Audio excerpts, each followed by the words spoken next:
Life in the oceans and seas must always be far scarier than life on land, according to an ancient rule in nature. This is evident both now and in the past. For instance, even during the dinosaur era, there were aquatic nightmares that would have chilled you more than encounters with dinosaurs like the T-Rex Giganotosaurus. Actually, it's difficult to pinpoint a time in Earth's history when your chances were higher in the ocean than on land. But there was a brief period of time long ago, before dinosaurs, when your odds of surviving were actually higher in the seas and oceans. We are talking about the Lopingian. You probably have no idea what this word indicates, but it refers to the last epoch of the Permian, which took place between 259 and 252 million years ago. This was one of those historical eras when the Earth was essentially unrecognizable, even in terms of time. The Moon's orbit was closer to Earth back then, so the days were shorter than they are now, at about 22 hours. Because the majority of Earth's landmass was confined to the supercontinent Pangaea, topography was also very different from what it is today, which further contributed to the confusion. As a result, sections of Africa, the Americas, Antarctica, Australia, India, and Europe became connected. There were only sizable land masses to the east that were not connected to Pangaea. The largest island was made up of modern-day Siberia, Kazakhstan, and North China. You would have come across another island to the south, which is made up of parts of Southeast Asia and South China. With the Paleotethys on one side and the Tethys Ocean on the other, Tibet, Iran, and Turkey were also islands between them. Even though these two bodies of water were unquestionably big together, they were nothing in comparison to Panthalassa, the super-ocean located immediately west of Pangaea. This ancient ocean, which occupied well over 60% of the Earth's surface and was twice as large as the Pacific Ocean today, was unlike anything that had come before or after it. It's scary to even think about an ocean twice as big as the Pacific, and you should have probably avoided it like a virus. In actuality, though, Panthalassa and the other oceans were all a bit quiet in terms of their contents, despite their immense size. There were sharks that had developed 200 million years before, and if you're a Permian fan, you may be thinking of the 8-meter-long Helicoprion, which has come to represent the Permian marine megafauna. It had one of the most bizarre and unnerving mouths ever seen, with a group of big teeth grouped in whorls on the lower jaw. Even though this enormous shark lived in the Permian, it had already gone extinct by the Lopingian. Therefore, the oceans were mostly empty of huge creatures. The largest hybidus was just 2 meters long, which is roughly the same length as a leopard shark. But there were still cousins of this shark swimming about, though none of them became that large. Considering that its teeth were made for soft animals like squids rather than bony food, it was undoubtedly not a serious threat. While other sharks were diverse, such as the sphenacodonts and hybodonts, were much smaller, usually reaching a maximum size of 1 meter. The arthropods, known as eurypterids or sea scorpions, were not performing well.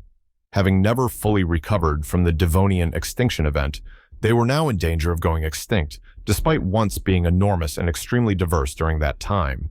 If you've been paying attention, you may have observed that life appeared to be concentrated in a few locations, primarily in Africa, Russia, and Europe. This was due to estimations that the average temperature was twice as hot as it is today, at 35 degrees Celsius, making significant areas of land nearly uninhabitable. Due to the extreme dryness that afflicted the supercontinent and produced utterly enormous deserts close to the equator, where life was comparatively sparse, this harsh heat was an issue. To make matters worse, there were regions that were vulnerable to extreme droughts due to the central Pangaean Mountains, a vast mountain range that extended the whole horizontal length of the continent. To put this into perspective, life would drastically decline if such circumstances appeared in the present. The absurd thing is that for the late Permian, this terrifying environment was actually quite mild, because if you lived long enough, until about 252 million years ago, you would have seen the late Permian extinction, also called the Great Dying, which is well named given that it was the planet's worst extinction event ever to turn the planet into an apocalyptic wasteland.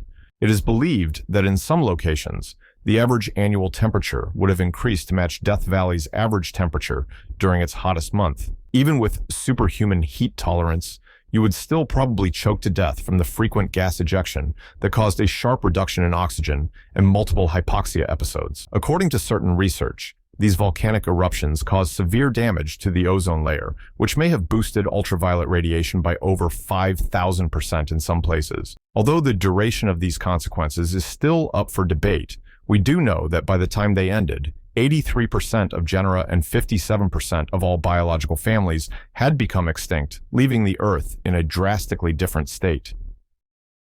The apex predator, Archaeops, which flourished from the late Carboniferous to the early Permian periods, should be discussed first. Archaeops was a muscular frog with a large, flat skull and powerful jaws that could reach a length of 2 meters. Its conical, sharp teeth were ideal for snagging and ripping into prey. However, Archaeops' versatility was what really made it hazardous. This frog was able to move both on land and in water, pulling itself onto dry land with its powerful limbs. Consider coming across this vicious predator hiding at the edge of a marsh, its icy, unblinking eyes searching for unwary victims. Being an opportunistic hunter, Archaeops posed a serious threat in both settings because it could ambush fish and smaller amphibians. The strange amphibian Diplocaulus, which is distinguished by its unusual boomerang-shaped head, comes next. Not merely for show, this adaptation provided Diplocaulus with a hunting advantage. It was a great ambush predator because of its streamlined form, which allowed it to travel quickly through the water. Imagine its odd head hidden against the riverbed, half submerged, lying in wait. When pursuing prey, Diplocaulus could leap from the water and land because to its strong limbs. It was a fearsome predator that could strike quickly and effectively because to its keen teeth and nimble movements.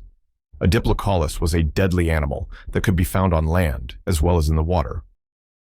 The beast that will make your skin crawl, Megarachne.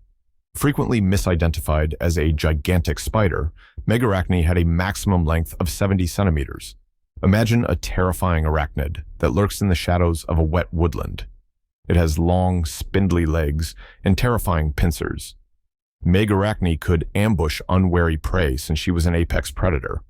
Its size alone would have been a sight to behold, but it also had strong claws that were intended to seize and subdue its prey. Imagine stumbling through the brush when all of a sudden, this enormous beast bursts out of its hiding place, poised to snare anyone that approaches.